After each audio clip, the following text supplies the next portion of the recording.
Hello, this is Sarah, and today's podcast guest is actually one of my, not oldest in age friends. I have friends that are older than you, but one of my friends from the earliest time in my life, and her name is Holly. Say hi, Holly. Hi. So this is Holly, and we're going to be talking about her life-giving stories in relation to, we're talking about bipolar disorder, I think, today, correct? Yes, we are. Okay, so we're going to talk about it in relation to bipolar disorder, which is a unique one for me to do with her because we both have bipolar disorder. So I think we're going to be able to talk about things with each other today. Exactly. Okay. So I've given Holly a list of questions. We've kind of talked a little bit about it, but very briefly. So today we're just going to kind of discover a little bit about her story together and see where that story is leading her into. So Holly, why don't you start by telling me a little bit about what your life looked like before you were diagnosed with bipolar disorder. So this could be any other diagnoses you might have received before, but just before that specific diagnosis, what did life look like? Sure. So when I was 15, I was diagnosed with depression. At that point, it was having a lot of trouble in school, feeling like people were talking about me when they weren't, feeling down a lot, having a hard time fitting in, it felt like. And that all started at age 15. And it was really when I was just about getting ready to be 30 that things changed and symptoms changed. So what kind of symptoms, you say symptoms changed, what kind of things changed that they were thinking, well, maybe it's not depression, maybe it's a type of mood thing?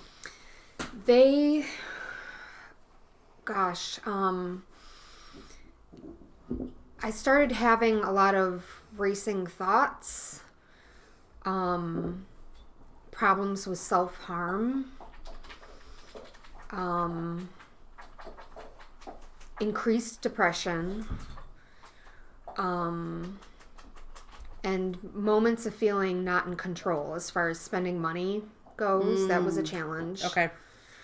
But I just thought some of the stuff was just getting to be an adult and things were just changing. Okay. I didn't know it was part of a diagnosis.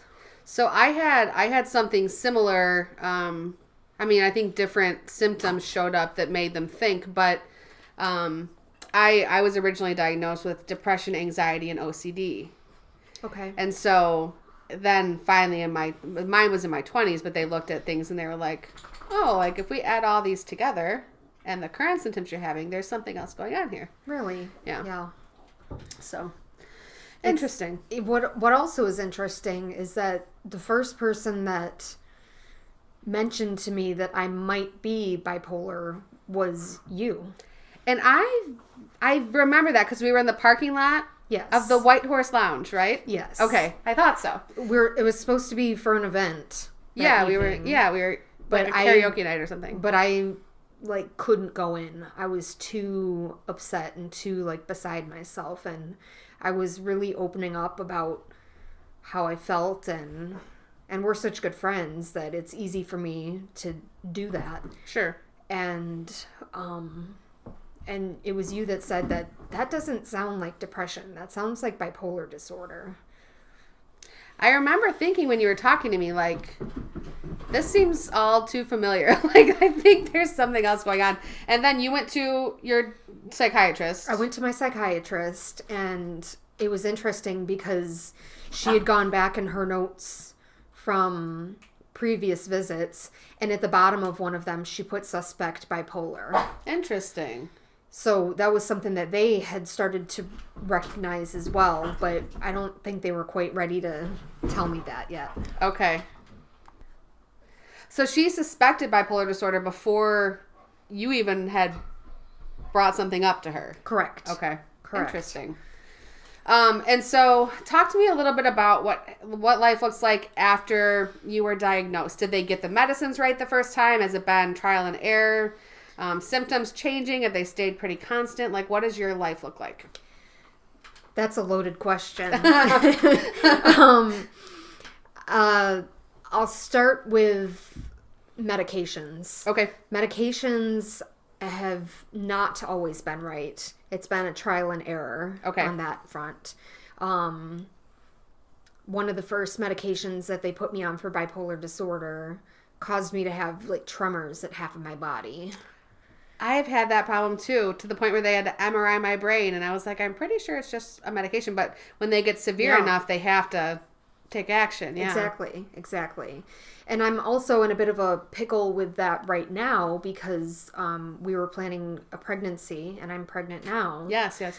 And my main bipolar medication, which is Tegretol, I can't be on as it's not safe. Okay. So even right now, we're kind of tinkering around with meds that are safe for me at the time. Yeah, I know it gets tricky when people have planned or unplanned pregnancies. When you have bipolar disorder or some other mental health condition, because a lot of the medicines we get put on are not safe, probably even for us, but let alone for growing somebody inside of you. So exactly. Okay.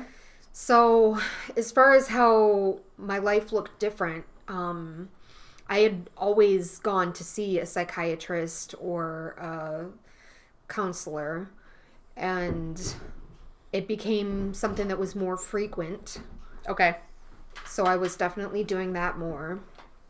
But I also became familiar with other programs that they had out there that I didn't even know existed, such as inpatient and partial hospitalization. Okay.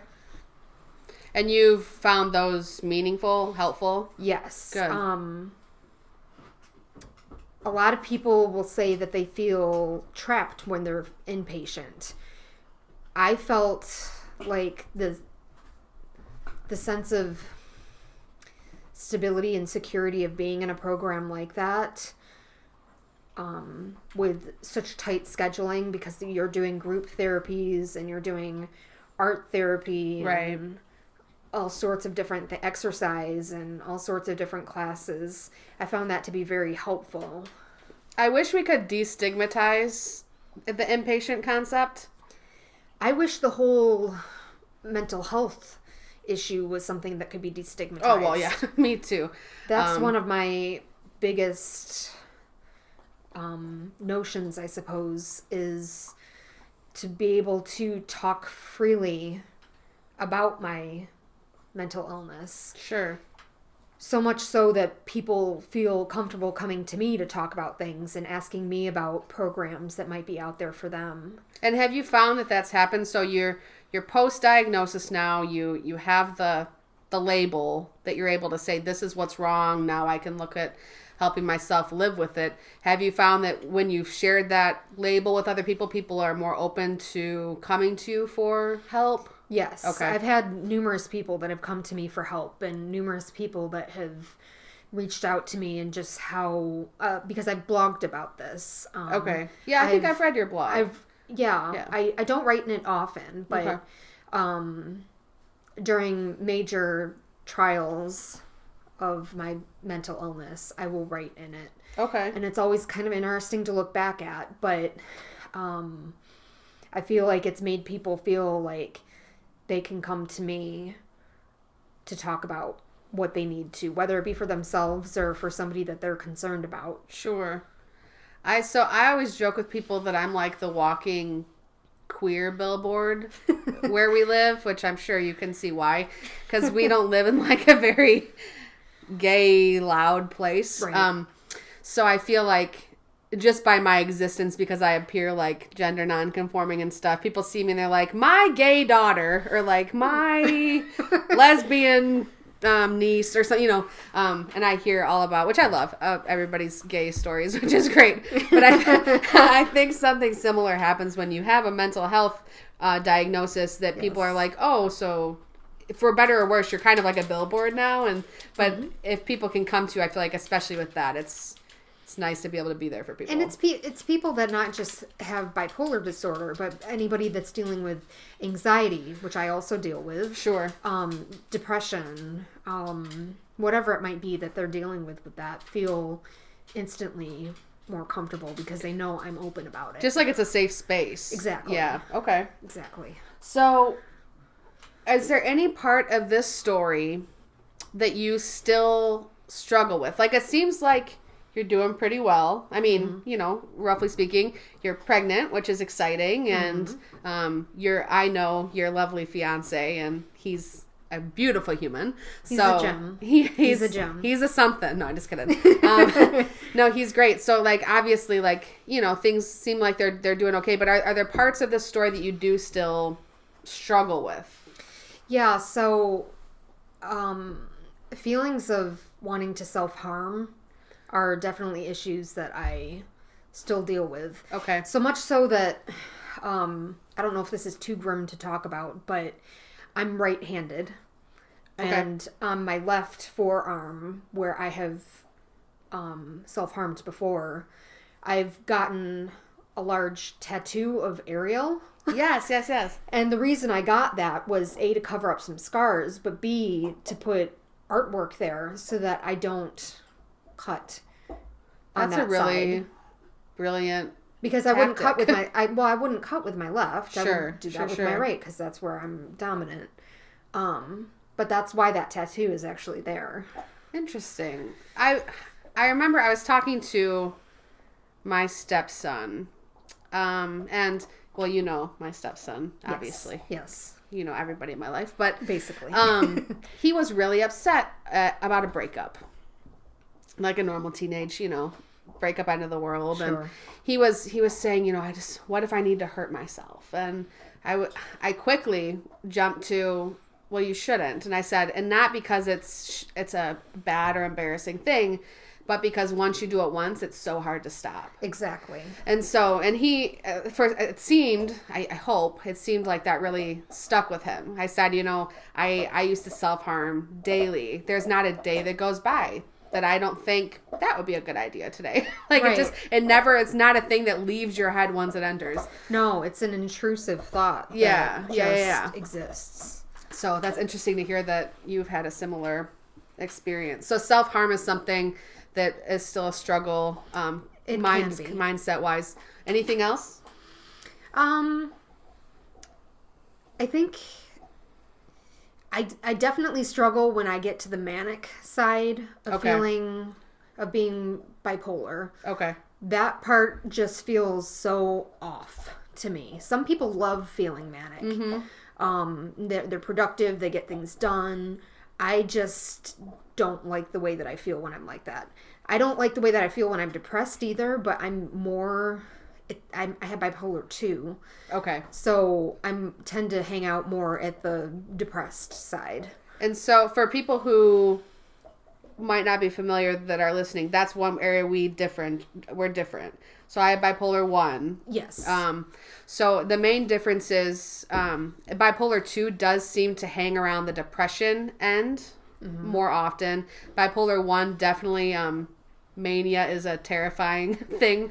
Right. And I think bipolar 2, correct me if I'm wrong, there's hypomania, more typical than full-blown mania, but that Correct. hypomania is still not a good place to be in. Correct. Okay. Hypomania is not a great place to be in, but it's not as bad as hypermania. Okay. Which tends to be choices that you're making are more life-altering. Yeah. In bipolar 1.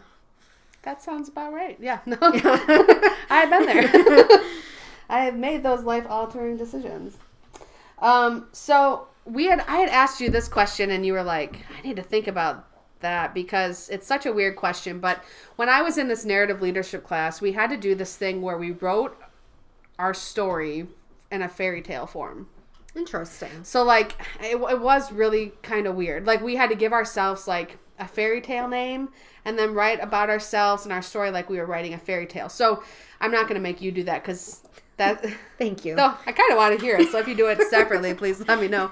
But if you say you're writing about your story in the third person, so you're telling someone about this amazing woman, Holly, who has bipolar disorder, but is still living life and is, doing things that she's doing. What 3 characteristics would you give yourself? So it's a challenge always describing yourself, I think. But it is, yeah. The first would be perseverance. A good friend of mine always tells me that my success rate at battling my mental illness is 100% because I'm still here. That's brilliant, yeah. The second would probably be bravery. Okay. I really have never, since I was diagnosed with bipolar disorder specifically, I've not been one to hide the fact that I have it. Mm-hmm. It's not who I am, but it's a part of me. And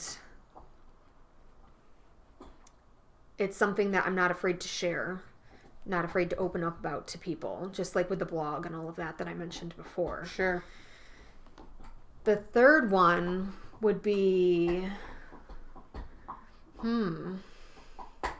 that's a challenge. I would say creativity. Okay. I think, talk about that. Well, it's important to feel like you have things to channel some of your mental illness energy into. Mm-hmm. And for me, it could be painting something. It could be, I'm involved with dog rescue, and that's something that has been very therapeutic for me. So I guess I'd say that.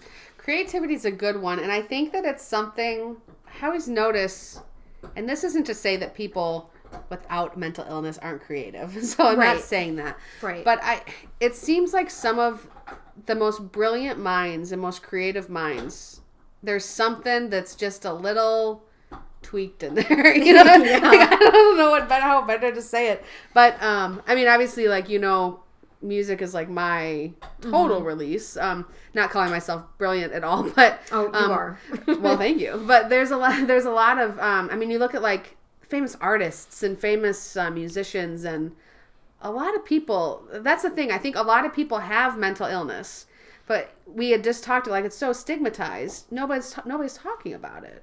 Right.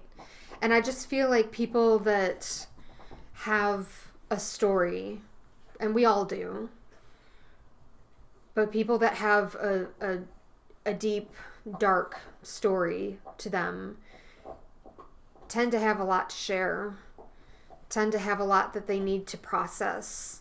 I agree. And it's healthy as far as coping mechanisms go to have creative outlets, whether it's music, podcasting, listening to podcasts, reading, art, could be anything. But it's so important, I think, especially for those of us that have mental illness, to make sure that we're doing something like that.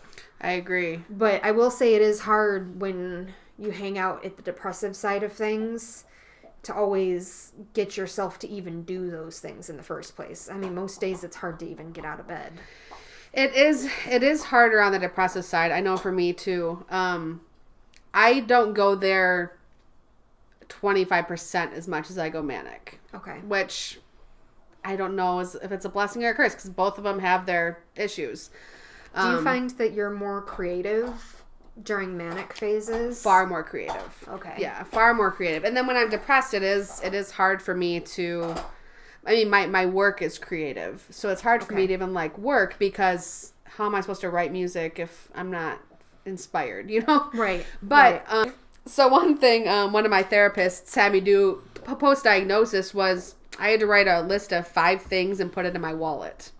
And it was things that no matter what type of day I was having, I was going to do.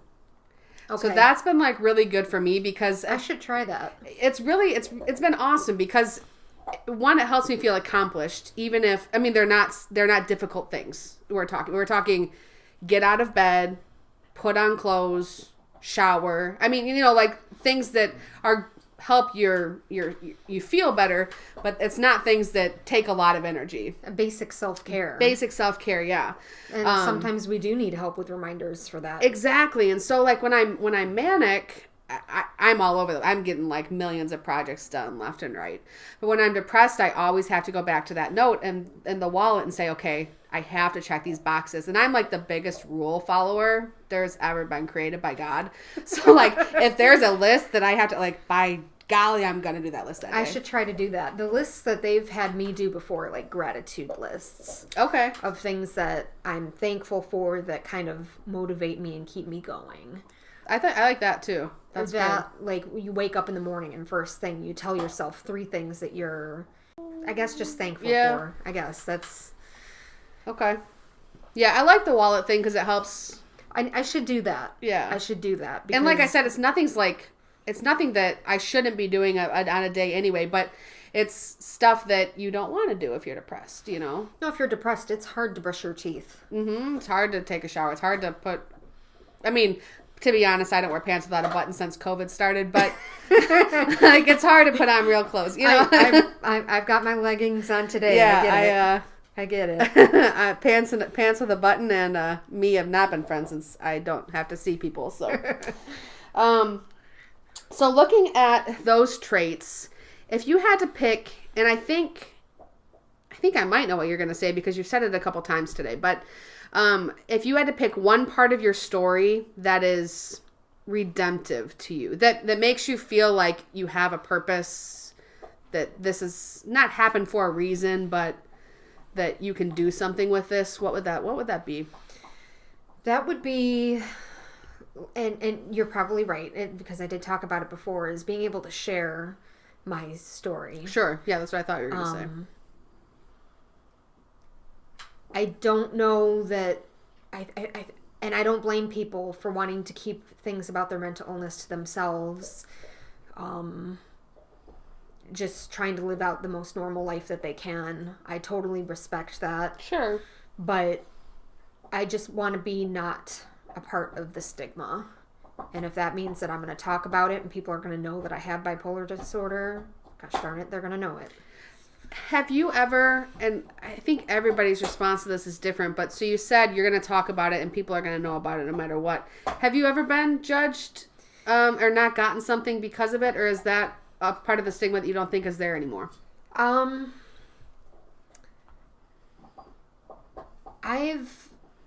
had to stop working. Right. Which was a big challenge for me because I was living on my own. Right. Had my own house and all of that. And at the time, it was sort of a leap of faith when I left my job because I didn't know what the next day, week, month, several months would be. Okay.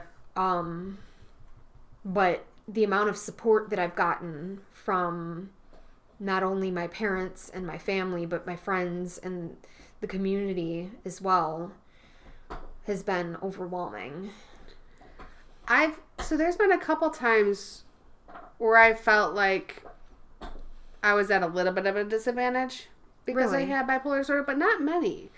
Like, I feel like the stigma is definitely there, and it's there for a reason, but I feel like as we're growing in, like, knowledge as a country and just as a learning community, like, we understand that it's just a thing. It's not anything people can control. And I feel like I would hope that the more people that open up about it and feel safe to open up, and then the people that feel safe to open up to you because you felt safe to open up, that it just kind of creates this culture of, oh, there's really no reason to stigmatize. And it's not even just stigmatizing it, but it's people not realizing that there's the help that there is out there, not realizing that they have partial day programs that you can go to get help, that there are inpatient I think those are so cool. I've never been in a partial program, but Oh, they're great. I know multiple people other than you that do them. And they seem like they are so beneficial for people when you don't need to quite be inpatient, but you should be doing something. Is that kind of where you're... Exactly. Yeah.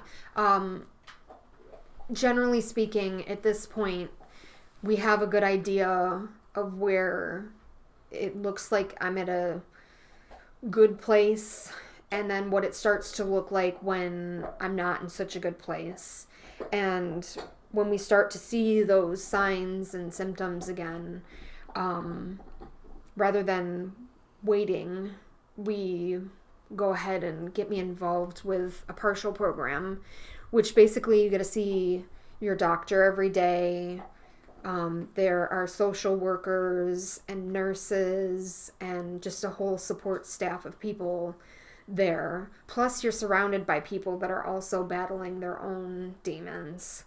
And ironically, that's where Danny and I met. Yes, I remember. You told me that, yeah. Yeah.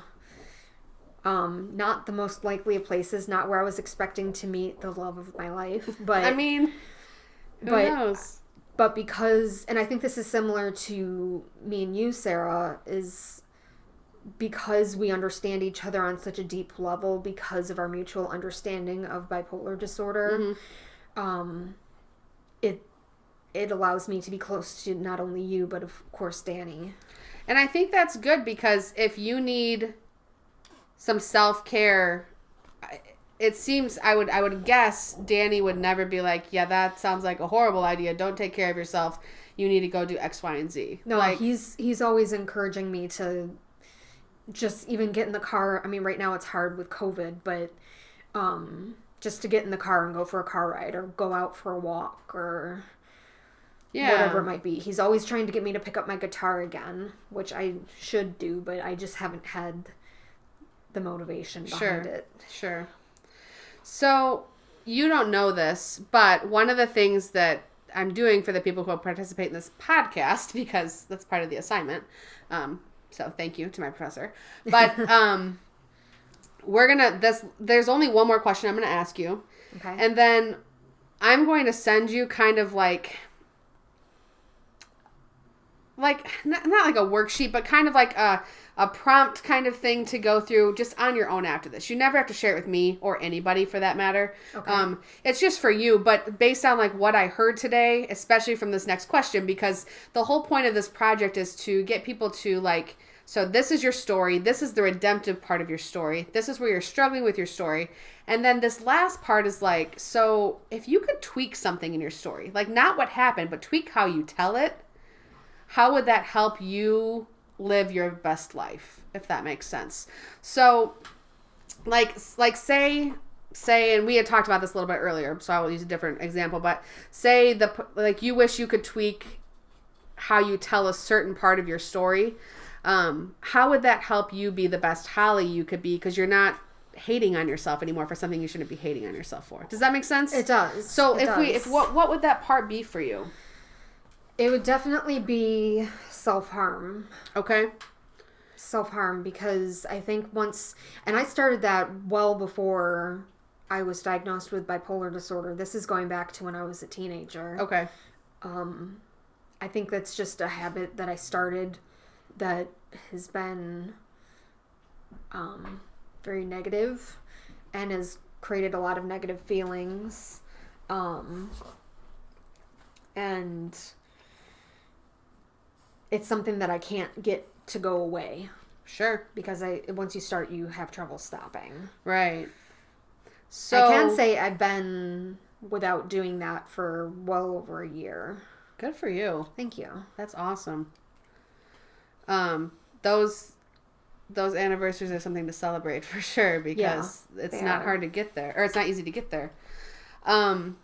So in the past, what's some things that you have kind of thought about yourself in relationship to self-harm that you want to rewrite? Like, what's an inner thought that you're like, if I could just get rid of this thought?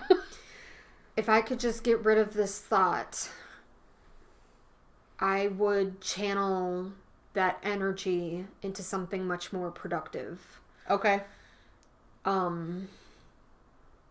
whether it be getting out and exercising or writing Okay. lyrics or a story or just a journal entry. That's something that they always talk about with mental illness, that it's so good to journal. And I don't do that. You know, I hear that too, and I don't either. But I hear I should. Right, Right. right. They all say, like, you should blog or journal. And I'm like, yeah, but then I have to, like, blog and journal. Right. Yeah. It's just one more thing. Right. But I just wish that anytime I had a feeling like that, I could just turn it into some kind of positive What do you thought. think it would take for you to get there? And not even always. Like, how do you get there now? When you do have those feelings, how do you channel? I just have to reroute my train of thought. Okay. I have to focus on what I do have, and I think about Danny, and I think about our future, and Okay. I think about my dogs, and Hallie has 3 super cute dogs. thank you. You're welcome. And now I think about, like, my baby when baby comes. Sure, and, sure. Yeah. Well, so I'm really glad we talked today. Yeah, for Because sure. this was awesome. And you know, when I send you the thing I'm making up for you, it'll make more sense. It's like hard to describe a paper when it's I'm excited to see whatever it is. Sure, I'll make it beautiful for you. Okay. Throw a picture on there. But But I expect it to be colored too. Oh, it will. Okay. But when I send it to you, yeah, just I just encourage you to, like, sit with it and spend some time with it. And it can be totally on your own time. And like I said, Danny doesn't even have to know you did it. I mean, you can tell him, obviously, but, like, it just, because I think if you can keep rewriting, especially that part of your story, like, so much of your story you're already using for positive in this world. Right. So I mean, you're my best friend, so I want you to be happy. So, like, it would be cool if you could rewrite that part of your story, Yeah. you know, just so, yeah, this is a struggle I have, but it's not my fault that I have the struggle. I'm not less because of it. There's nothing wrong with me, and this is how I'm going to reroute my energy. Does that make sense? Yeah, that's great. Cool. Well, thanks for listening in. Once again, this has been me and my friend Holly and my dog Martin Luther, who's sleeping in the corner snoring. So I hope you guys all have a great day, and go spread hope and love.